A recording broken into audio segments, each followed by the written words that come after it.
Kami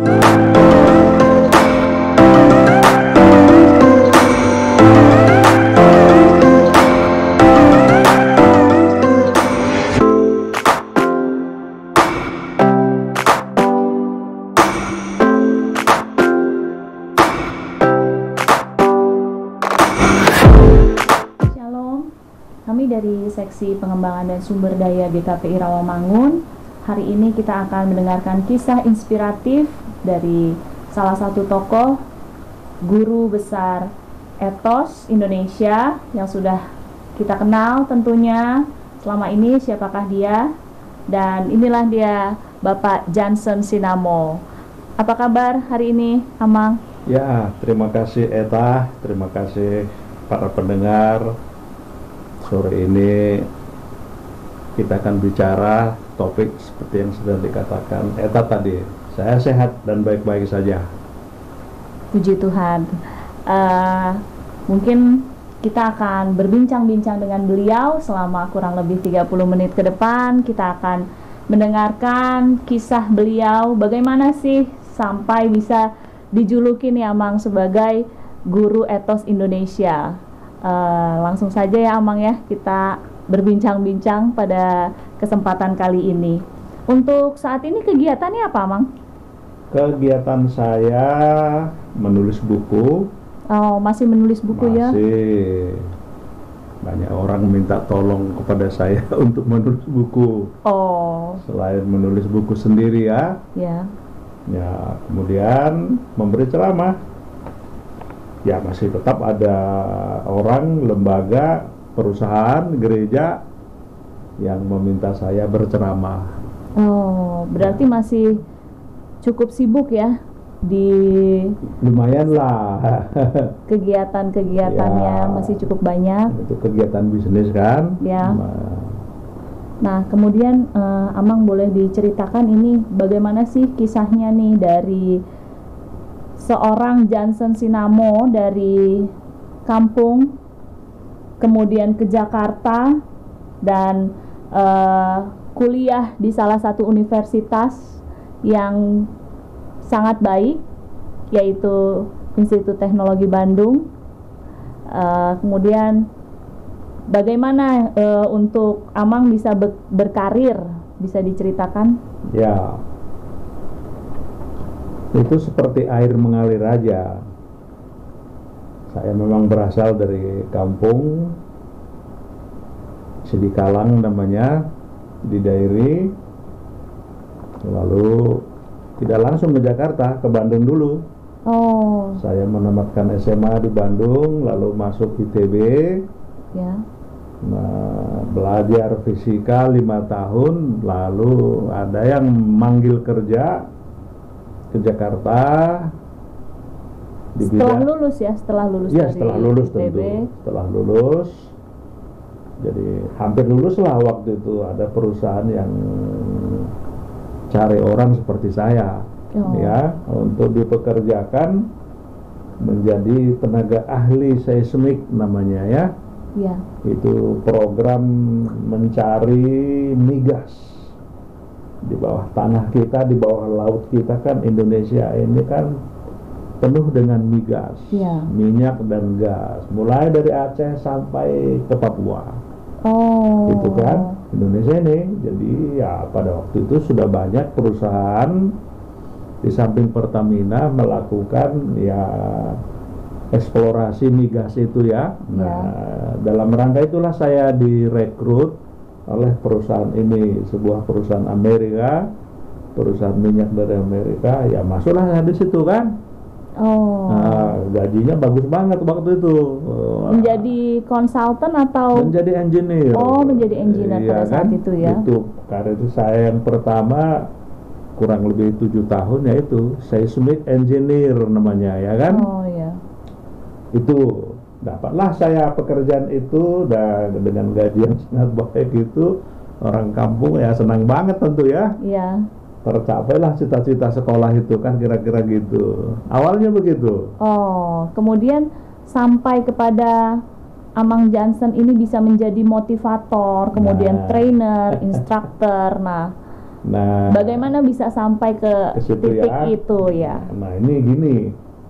Itu sejak kecil, Ya. SD, SMP, SMA, saya selalu jadi ketua kelas. Oh, Begitu dulu. Nah, sebagai ketua kelas, itu banyak peran ketua kelas itu kan bicara. ya. Ya, bicara. Nah, di situ juga berkembang bakat saya yang lain, bicara. Orang Batak kan bilang begini, topot magumem. Gume itu bahasa Batak adalah bakat alami seorang manusia yang diberikan Tuhan. Jadi ada yang punya gume marjamita, ya bakatnya marjamita. Ada yang punya gume misalnya bikin kue, ada yang punya gume menjahit, macam-macam. Ada ratusan tentu gume ya. Nah, rupanya gume saya itu adalah bicara. Oh. Yang kemudian itu terasah dan terlatih semenjak saya jadi ketua kelas itu. Dulu masih di Sidikalang itu tadi kan, sampai ke Bandung itu terbawa. Jadi di ITB saya Berorganisasi. dan langganan jadi asisten dosen. Oh. Banyak kali dosen suka sama saya bikin asistennya gitu kan. Iya. Nah, asisten dosen di ITB itu ada honornya, walaupun Lumayan kecil. ya untuk menambah kiriman pemasukan orang ya. tua kan.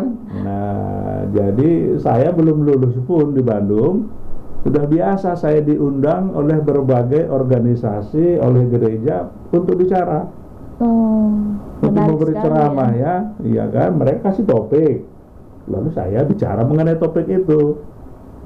Itu masih mahasiswa saya udah sering itu terjadi di Bandung dulu, lengkap dengan amplopnya.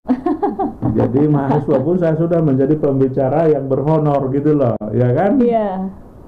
Awal-awalnya nggak sadar, saya tuh nggak tahu lah bahwa itu ada amplopnya gitu. Satu kali saya diundang oleh sebuah gereja GKI Cibunut namanya di Bandung sana. Mereka minta saya ceramah di depan guru-guru sekolah minggu, ya kan? Nah, saya kasih ceramahnya. Loh, pulangnya ternyata saya dikasih bungkusan kan, ucapan terima kasih. Sampai di rumah, wah, saya lihat ada amplop dan duit 10.000 dan bahan celana untuk dijahit menjadi celana itu kan. Waduh. Nah, sejak itulah katakanlah karir bicara saya berkembang terus nanti sampai ke Jakarta. Nah, sampai di Jakarta tahun 88 saya direkrut oleh sebuah lembaga training asal Amerika namanya Dale Carnegie, ya kan? Dale Carnegie. Nah, itu ejaan Indonesianya, Dale Carnegie. Saya direkrut. Mula-mula jadi peserta, jadi asisten, kemudian menjadi instruktur, menjadi trainer. Jadi trainer. Iya, saya dikirim segala ke Australia untuk sertifikasi menjadi trainer. Gitu kan? Ya. Nah, pulang dari Australia, ya makin menjadi-jadilah kegiatan saya ini yang belakangan disebut orang motivator kan? Iya, betul. Kalau kami dulu menyebutnya itu instruktur, menjadi trainer, ya kan? Ada sejumlah mata pelatihan di lembaga ini yang sudah hampir 100 tahun dari New York, ya kan? Iya. Ya, salah satu yang paling terkenal namanya Effective Speaking and Human Relations, gitu kan? Iya. Nah, saya menjadi trainer di situ kan. Tidak hanya di Jakarta. Belakangan saya menjadi trainernya orang Thailand, trainernya orang Asia Tenggara lah, gitu kan? Di Asia Tenggara. Asia Tenggara gitu kan. Jadi saya disertifikasi oleh New York untuk memberikan training for trainers, gitulah ceritanya ya. Iya. Jadi barang siapa yang pengen jadi trainer dari Thailand, dari Filipina, dari Malaysia, itu dikirim. Atau saya diundang gitulah kan. saya yang ke sana memberi program itu buat mereka. Dalam konteks ini saya termasuk yang pertama di Indonesia, ya famous sebagai trainer, sebagai apa namanya, instruktur gitu kan, motivator itu sudah terjadi tahun 88. Nah, bagaimana nih Amang sampai bisa disebut sebagai guru etos Indonesia, sampai mendapat julukan lah ya, tanda kutip guru etos Indonesia. Betul. Nah, kemudian di sekitar 98 pada waktu awal reformasi, Soeharto turun, rezim Orde Baru tumbang menjadi reformasi.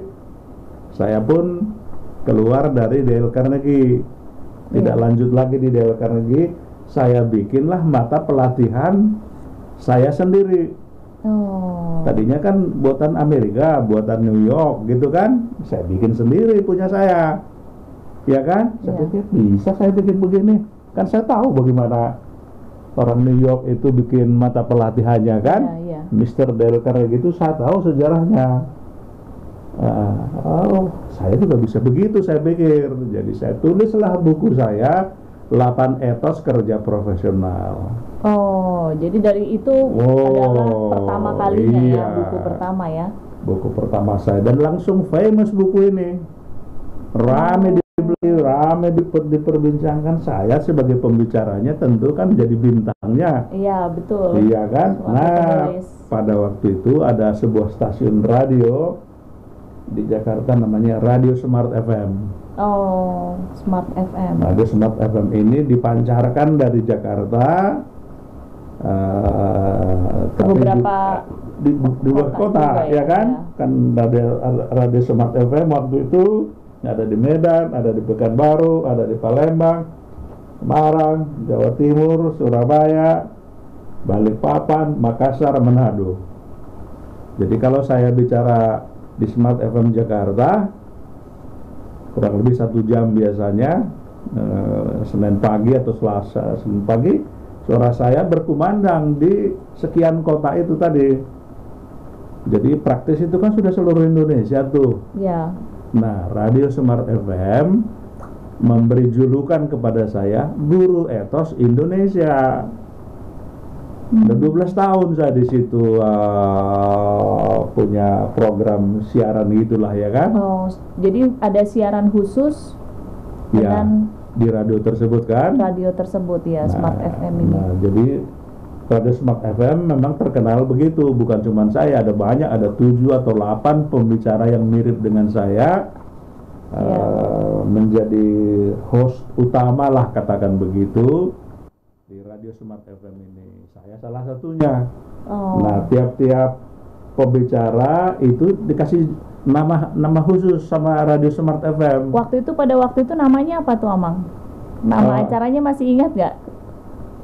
Smart FM Radio Talk. Ya. Itu kan? Smart FM Radio Talk. 8 Etos Kerja Profesional. Gitu kan?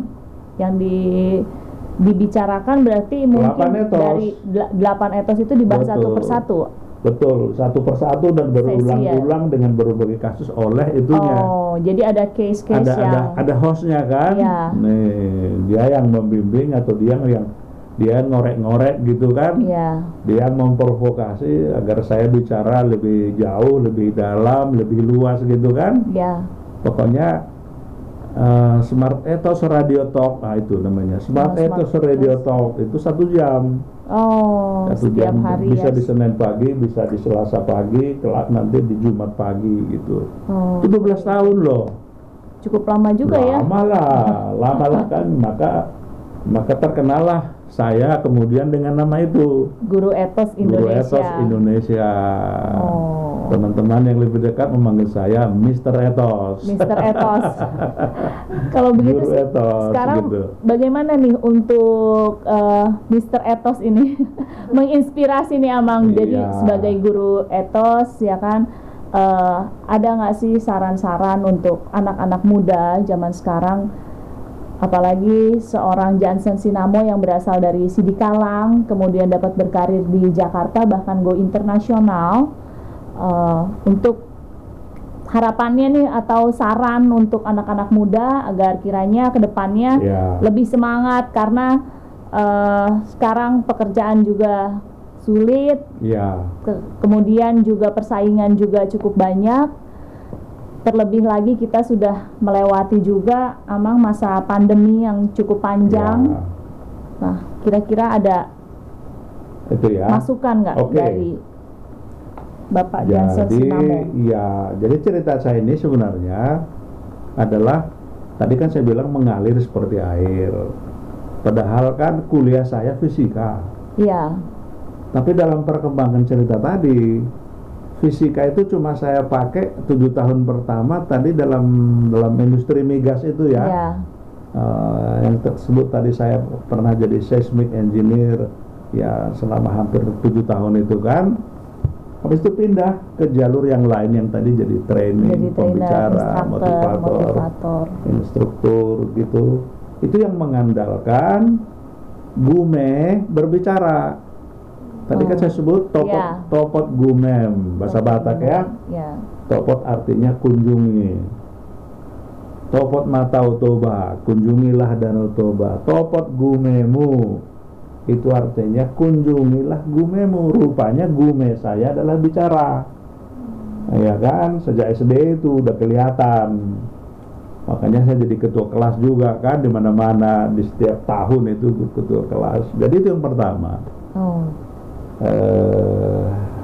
Anak muda, segeralah menopot gumem gitu. Contoh, ini ada bere saya nih, dia tadinya udah kuliah di sebuah perguruan tinggi swasta di Jakarta, tapi kemudian dia jatuh cinta pada YouTube. Jadi sekarang dia YouTuber. Oh gitu. Dia YouTuber. Tapi masih melanjutkan kuliahnya? Atau sudah fokus ke dunia? Udah ke YouTube ya kan? Sudah fokus ke YouTube. Jadi sempat khawatir juga saya melihat bere saya ini kan. Iya. Dan dia per YouTuber ini dia game. Oh iya betul. Game kan saya nggak ngerti game sedang apa tuh, ya kan? Tapi dia ya bisa 24 jam dia di depan itunya, di depan laptopnya itu berhadapan dengan game itu kan. Nah sekarang udah hampir 1 juta subscribernya. Wow, banyak juga ya. Jadi ya rupanya di situ gumenya. Jadi salah satu ciri kalau kita punya gume, kita about doing things related to our gume, ya kan? Gume tadi bakat alami pemberian Tuhan. Kalau kita ketemu gume, kita terlibat mengembangkan gume kita, itu kita selalu happy, suka cita, excited, kadang-kadang gitu, nggak tahu waktu gitu ya, nggak tahu capek gitu loh, nggak usah disuruh-suruh. Betul. Ya itu, jadi nomor 1 itu. Jadi meskipun kau jurusan fisika atau jurusan kimia atau jurusan sipil, passion ya bahasanya. Bahasa yang lain mungkin passion, ya kan? Mencari passionnya. Temukanlah itu kepada orang tua, guru, dosen. Bantulah anak-anak mudamu menemukan gumenya. Jangan maksakan apa yang menurutmu udah paling baik gitu kan. Orang tua kan suka begitu, mentang-mentang dia ahli kopi, ya dia juga pengen anak-anaknya ahli kopi gitu kan. Tiap-tiap orang biasanya punya gume sendiri, itu dia kan. Nah saya tadi kan gumenya bicara, juga menulis. Menulis. Gume yang berdampingan dengan itu menulis. Sekarang sudah 22 buku saya. Sudah 22. Wow, banyak sekali ya. Not bad kan? Gitu. Nah, jadi kalau dikaitkan dengan pekerjaan itu sendiri, bisnis itu sendiri, ya sumber katakanlah atau bisnis saya pada dasarnya itu berbasis pada bicara dan menulis. Oh. Iya, sampai sekarang itu terjadi. Orang bisa datang ke saya minta tolong Pak, tolong sama tulis buku saya begini, ya kan? Iya, iya. Terus dia kasih duit ratusan juta. Oh, dari menulis buku. Dari menulis, Iya, betul. gitu. Jadi biasanya kalau Anda punya gume, you are very good at that, gitu kan? Iya. Jadi seperti saya tadi bicara dan menulis, ya saya bilang, ya, Dan dipergunakan dengan sebaik mungkin ya. itulah yang menjadi profesionalisme, ya kan? Padahal dulu cita-cita Amang sebagai pendeta ya, saya dengar. Nah, pernah bercita-cita jadi pendeta. Bercita-cita menjadi pendeta. Karena salah satu hobi saya semenjak SD adalah membaca Alkitab. Oh. Iya, karena saya kan masuk kelas 1 SD, saya sudah G30 SPKI tahun 66 lah. Saya kelas 1 SD, nggak ada bacaan, tapi udah diajarin membaca. Oh. Ada buku di sekolah. Nah, pada zaman itu kan saya juga mulai SD, Ya. ya kan? Nah, di rumah kami nggak ada buku apa-apa selain Bibel. Oh, selain Bible. Nah, ayah saya kan Sintua, jadi Bibel ayah saya inilah saya baca. Oh. Iya kan? Dan dulu belum Alkitab, tapi Bibel yang berbahasa Batak Toba. Oh, ya. Ya kan, nanti later on mungkin baru SMA saya mengenal Alkitab bahasa Indonesia kan. Tapi di zaman SD itu ya, adanya di rumah saya cuman itu yang saya hajar. Saya baca, saya bawa ke tempat tidur, saya bawa ke meja makan, saya baca. Makanya saya jadi pinter juga berbahasa Batak Toba. Karena membaca Bible tadi ya. Nah, Bibel tadi itu, meskipun kan saya kan orang pak-pak sebenarnya, ya kan, itu. Jadi lama-lama saya suka-suka lebih pintar berbahasa Batak Toba dari teman-teman yang orang Toba. Oh. itu gume. Semua gume. Jadi kesukaan pada sesuatu yang merupakan bakat di dalam diri kita, pemberian Tuhan. Nah, yang namanya bicara, yang namanya menulis, yang namanya membaca itu kan satu rumpun. Iya. Ya kan? Betul. Nah, jadi disitulah kemudian waktu sekolah minggu terbit semacam cita-cita atau angan-angan lah pengen jadi pendeta. Gitu kan? Iya. Di rumah kami waktu itu saya kalau hari Minggu habis sekolah Minggu, orang-orang tua pada ke gereja, anak-anak di rumah kami atau tetangga saya kumpul. Kami bikin kebaktian sendiri. Oh, pendalaman Alkitab seperti itu. Ibadah. Ini ibadah anak-anak, Minggu danak. Iya. Nah, saya mimpin jadi pendetanya kan gitu. Adik yang lain saya suruh ya baca Alkitab, adik yang lain saya suruh baca buku ende gitu kan. Saya memimpin, gitu kan. Jadi seperti ibadah yang di gereja itu, seperti itu kami lakukan ya ala anak-anak lah, ya kan. Itu jadi di situ itulah muncul semacam keinginan atau cita-cita pengen jadi pendeta lah. Suatu hari nanti hampir jadi pendeta saya sebenarnya, sekolah pendeta di Siantar waktu itu kan. Sempat sekolah teologi? Belum, hampir. Karena pendeta kami udah janji begitu lulus SMA nanti dia menjanji akan membawa saya ke Siantar, mendaftarkan saya masuk sekolah pendeta. Masalahnya waktu SMA itu nilai saya fisika, matematika, kimia juga bagus, top. Ya, terus adalah semacam baru lulus dari ITB kan.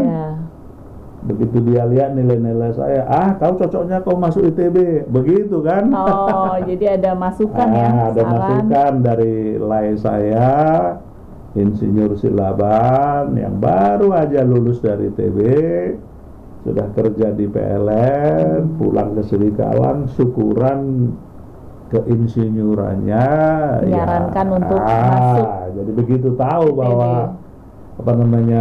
saya juga nilainya bagus, fisika, matematika, kimia, masuk ITB lah kau katanya kan. Dia bilang sama bapak saya, tulang tuteo layon katanya. Ya udah, saya jadinya ke ITB. Begitu. Menarik sekali ya. Kemudian Amang ini untuk gereja nih kira-kira ya. Apa sih yang kira-kira saran dari Amang untuk bagaimana sih gereja dapat membantu anak-anak muda saat ini menemukan gumeh atau passionnya tadi itu? Itu mestinya sudah mulai dilakukan semenjak anak-anak itu di sekolah minggu. Oh, jadi sejak dari sekolah minggu sudah diasah untuk betul. Jadi guru-guru sekolah minggu ya memang harus dilengkapi dengan kemampuan mulai mengenali gume anak-anak yang dibimbingnya. Betul, pengajaran utama sekolah minggu tentu adalah seperti yang selama ini berlaku atau terjadi, anak-anak diajari mengenal Tuhan Yesus, mengenal gereja secara umum kan, dengan segala macam kegiatannya, pinter menyanyi, pinter mencari firman Tuhan dan sebagainya, lalu sejumlah keterampilan anak-anak yang lazim dalam dunia peranak-anakan kita kan, ya, supaya mereka belajar bersosialisasi, bersahabat, berkawan, berkelompok dalam konteks bergereja gitu kan. Tapi juga itu guru sekolah minggu, guru pada umumnya mengarahkan, wajib itu mengenal murid-muridnya, anak bimbingannya semua. Ini anak ini gumenya apa, ya kan? Gitu. Nah, kalau guru sekolah minggunya jeli, dari bocah dia sudah tahu kok. Wah, ini kau cocok jadi pendeta, misalnya gitu kan? Ini kau cocok jadi dokter, kan guru, ya kan? Ada di situ kan berasal dari pengamatan si guru sekolah minggu. Ini anak punya gume apa? Bakat alami karunia Tuhan, itulah gume. Berarti mungkin selain ada kegiatan-kegiatan untuk di gereja, mungkin di luar daripada gereja ada kegiatan lain yang disupport ya untuk anak-anak menemukan gumehnya itu. Iya, ya tentu secara umum kan begitu sebenarnya. Anak-anak kita entah sekolah di SD, SMP atau SMA itu selalu implisit itu kewajiban bagi guru mengenal, memahami bakat dari anak-anaknya dan melatihnya sedini mungkin kan. Ya, contoh, jadi tentang menulis nih, saya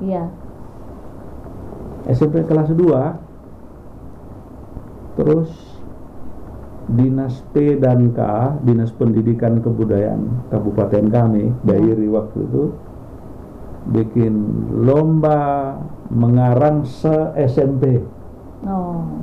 Nggak tahu saya berapa banyak SMP di Kabupaten Dairi pada waktu itu, tapi programnya itu kami semua anak kelas 2 SMP wajib ikutlah lomba mengarang ini kan.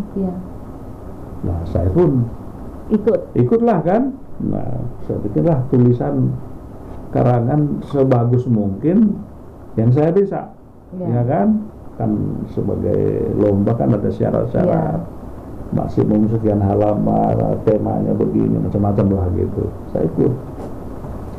Nah, memang pelajaran mengarang saya sangat suka sejak SD. Pelajaran menulis itu kan. Itu karangan zaman SD kan, kalimat pertama dimulai pada suatu hari, gitu kan. Dulu awal paragraf ya. Itu saya ikut nih lomba mengarang SMP se-Kabupaten Dairi. Selesai mengarang, saya lupa karangan ini, nggak tahu siapa yang juara, siapa yang menang. Saya pikir saya nggak menang gitu kan. Saking banyaknya peserta. Satu hari ada klien saya datang ke rumah.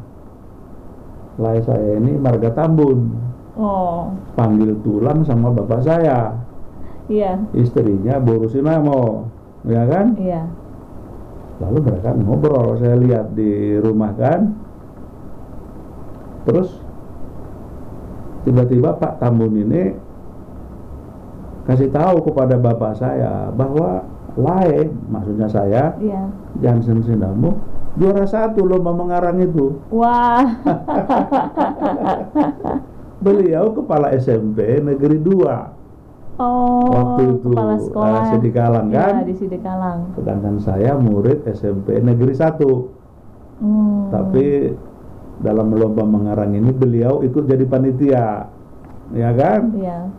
Dari kepanitiaan itulah dia tahu bahwa juara 1 lomba mengarang Kabupaten Dairi itu iparnya sendiri, Jansen Sinamo. Tapi entah kenapa waktu itu lama sekali diumumkan oleh Dinas Pedanka siapa yang menang. Karena ada juara 1, 2, 3, 4. Mungkin karena banyak kali sama iya kan? pesertanya. Jadi saya malah tahunya dari Lai saya Tambun Amar Bu Rusinamo, kepala SMP Negeri 2, diumumkanlah ini. Akhirnya tapi kepada bapak saya. Senang kali saya, lupa saya hadiahnya apa. Nah, Ni Gume mulai menyatakan diri kan. Nah, kalau saya kenang-kenang itu, ya itu semua adalah cikal bakal dari kemampuan saya menulis nanti di zaman dewasa. Sesudah saya lulus dari ITB, bekerja di Dale Carnegie, saya kan rutin menulis. Ya, saya menulis di Kompas, gitu kan? Nah, dulu di zaman tahun 90-an, 2000-an lah gitu, orang yang mampu menulis artikel dimuat di Kompas itu udah top begitu itu. Ya kan? Iya, betul. Nah, saya berpuluh-puluh kali bisa menulis di Kompas. Bahkan Kompas nanti lama-lama malah meminta, Kompas yang meminta supaya saya menulis artikel ya, gitu kan? Penulis artikelnya. Nah, itu kembali Gume itu from the beginning itu sebenarnya sudah ada di dalam diri seorang anak kita. Nah, biasanya ini yang kemudian nanti menjadi profesi, menjadi keahlian. Kalaupun dia bekerja yang seperti kita bilang tadi, dia nanti mendapat kerja sesuai dengan gumenya, ya kan? Sekarang kan rame dibicarakan orang, apalagi di zaman AI gitu kan, artificial intelligence.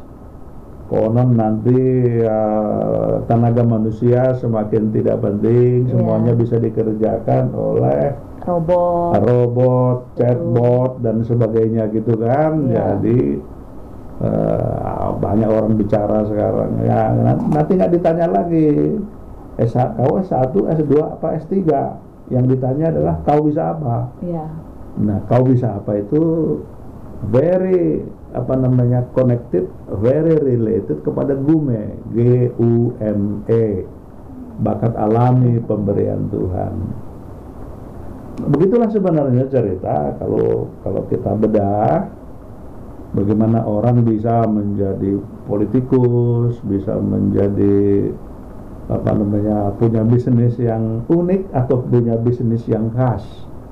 Seperti bere saya tadi jadi YouTuber dia kan, game dia kan, luar biasa tuh menurut saya. Jadi saya tanya mamanya itu saya, berarti udah banyak duitnya si Gabriel ya, bere saya ini Gabriel namanya.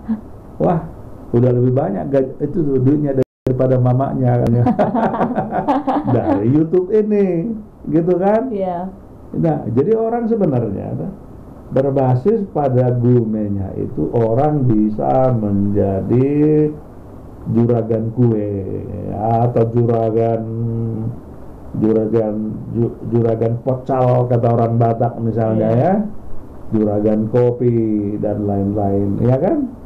Itu salah satu sahabat saya yang sangat terkenal sekarang di Siborong-Borong. Piltik Coffee nama restonya. Piltik Coffee. Piltik itu kan gitar dipetik piltik. Ya, tapi dia piltiknya dia kamera. Dia aslinya awalnya kameraman. Apa namanya, tukang foto. Fotografer. Nah, jadi kalau dia mencet gitu, nah itu namanya piltik. Nah, terus dia dan istrinya kurang lebih 12 tahun yang lalu sekitar itu meninggalkan Jakarta. Pulang kampung mereka, persisnya kasih borong-borong. Di situ memang kampung aslinya mereka di situ. Mereka bikin kedai kopi namanya Piltik. Nah, jadi Piltik Coffee itu namanya. Itu famous sekali di Siborong-borong, di Danau Toba sana, ya kan? Tidak ada menteri yang berkunjung ke daerah situ kalau nggak mampir dulu ke Piltik Coffee. Iya, pembesar dari Jakarta siapapun itu kalau lagi berkunjung pasti mampir di Piltik Coffee ini. Tigor Sihaan, nama sahabat saya ini kan, dengan istrinya Vera Hutauruk. Itu kedai kopi paling famous di kitaran Danau Toba. Udah internasional kelasnya. Tapi tetap klasik. Ini kopi kan, kopi Siborong-borong kan top kan, asli kan. Betul. Itu jadi ini udah. Dan mereka memang saking antusiasnya membangun kedai kopi ini, mereka belajar ke Italia, belajar ke Jepang. Cara membuat kopinya ya supaya menjadi lebih nikmat. Mereka udah pinter, tapi tetap aja terus belajar. Ya, yang saya tahu itu ke Italia, ke Jepang. Kalau fotografinya belajar ke Inggris, gitu kan? Itu nggak ada degree-nya itu, nggak ada S-nya, nggak ada S1, S2-nya. Tapi mereka belajar terus to improve apapun yang bisa mereka improve. Tentu Bali, mereka juga belajar ke sana kan? Nah ini Gume ini dikembangkan, mereka kembangkan menjadi bisnis. Nah kebetulan anaknya mereka itu 2, laki-laki dan perempuan, sudah usia dewasa sekarang. Sudah pada lulus S1 resminya ya. Tapi mereka ini ya bekerja di kedai bapaknya itu kan. Menjadi penerus dan mereka terus mengembangkan every kind of skills that related to coffee. Gitu kan? Gitu, jadi suatu hari nanti Anda akan melihat bahwa kalau lagi tamasya ke Danau Toba itu ke Piltik itu kayak wajib deh. Gitu kan. Nah, tapi kembali tadi, inilah contoh bagaimana Gume dikembangkan menjadi bisnis yang bahkan kemudian membuka lapangan kerja. Betul. Jadi mereka sekarang banyak itu menampung tenaga kerja. Dan rutin mereka merekrut orang, anak-anak muda, lulusan SMA di Tanah Batak sana untuk bekerja di sana. Dikasih pelatihan, dikasih gaji, dikasih bimbingan dan contoh bekerja di Piltik Coffee. Gitu kan? Wah, sangat menarik sekali ya. Iya, gitu. Baik, terima kasih sekali. Kita sudah mendengarkan sekelumit sepanjang perjalanan dari Bapak Jansen Sinamo sebagai guru etos Indonesia. Kita kenal selama ini. Untuk gereja mungkin masukannya adalah mulailah dari sedini mungkin ya, Amang, untuk anak-anak sekolah minggu dapat dibimbing untuk menemukan gume atau bakat alami pemberian Tuhan yang kedepannya dapat dikembangkan dan menjadi sesuatu hal yang kiranya juga dapat menjadi berkat bagi banyak orang. Dapat membuka lapangan pekerjaan, dapat kiranya untuk menjadi penerus-penerus yang memang berkualitas di tengah-tengah masa yang saat ini sangat sulit. Untuk seorang anak muda mencari pekerjaan, jangan khawatir, karena ketika kita sudah menemukan gumeh dan kita mau maksimal ya Amang untuk mengembangkan gumeh tersebut, seperti Amang Jansen Sinamo ini yang sudah menemukan gumehnya dari beliau membaca, menulis, kemudian berbicara, sehingga sampai saat ini sudah berapa puluh tahun Amang untuk kurang lebih berkarir di dunia di dunia etos kerja. Ya, 25 lah. 25 gitu tahun menjadi guru etos Indonesia karena sudah menemukan gumeh itu tadi. Iya, betul. Ya. Baik, terima kasih sekali. Sama-sama. Amang senang sekali dapat berbincang-bincang dan dapat menjadi inspirasi untuk anak-anak muda ke depannya. Mudah-mudahan anak-anak muda terinspirasi, dapat menemukan gumeh atau passion, pemberian dari Tuhan, bakat alami, dan dapat mengembangkannya. Salam dari Kisah Inspiratif Tokoh, dan kiranya kita di sesi berikutnya dapat menghadirkan lebih banyak tokoh-tokoh inspiratif lagi. Dan jika ingin memberikan saran atau komentar untuk sesi-sesi berikutnya, boleh juga disampaikan melalui YouTube atau melalui seksi pengembangan dan sumber daya di GKPI Rawamangun. Shalom. Shalom.